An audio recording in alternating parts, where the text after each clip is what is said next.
So my boss came into my office 2 years ago with this wooden cube here, and he asked me to ask the team to make sure that we could get all of the RF chain in here. So everything from the digital to analog electronics, the analog electronics, all the way through to the antenna element in a form factor no bigger than this. So the team came back to him a year later and presented this particular cube here at Mobile World Congress last year.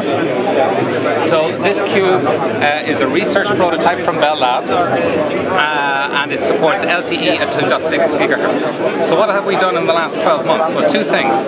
One, we've converted this research prototype to a commercial solution, which is integrated now into our products. But also, Bell Labs, the researchers, have gone back and created further innovations as shown in these prototypes down here.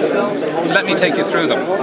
This one here is for indoor solutions. It's got the complete functionality of a remote radio head, and instead of the backhaul over CPRI to the baseband, it's actually over Ethernet cable, gigabit Ethernet cable. We also supply power over Ethernet to power up this cube. That was for indoors. This one's for outdoors.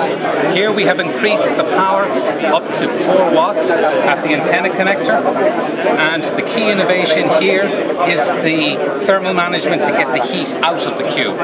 We've reduced the size of the heatsink from about this size down to about this size using some Bell Labs innovations. This makes the cube light enough when you stack it up into a column to take on a man's back and carry up to the top of a tower.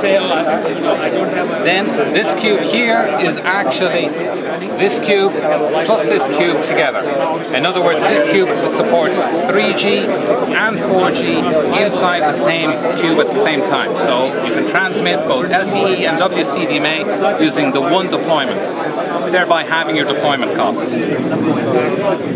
Now this final one on the right hand side is more of a long-term research direction, where we're trying to support 4 bands anywhere in the range from 700 megahertz to 2.7 gigahertz. As you can see, we've already got part of the solution here, and the labs are working on the rest of it over the next year or two. So we've gone from, in 1 year, from this research prototype to this commercial solution. From Mobile World Congress in 2011 to this here at Mobile Congress in 2012. The question is, which of these research ideas will make it up into this cabinet for Mobile Congress 2013? Come back and see then. We look forward to talking to you then.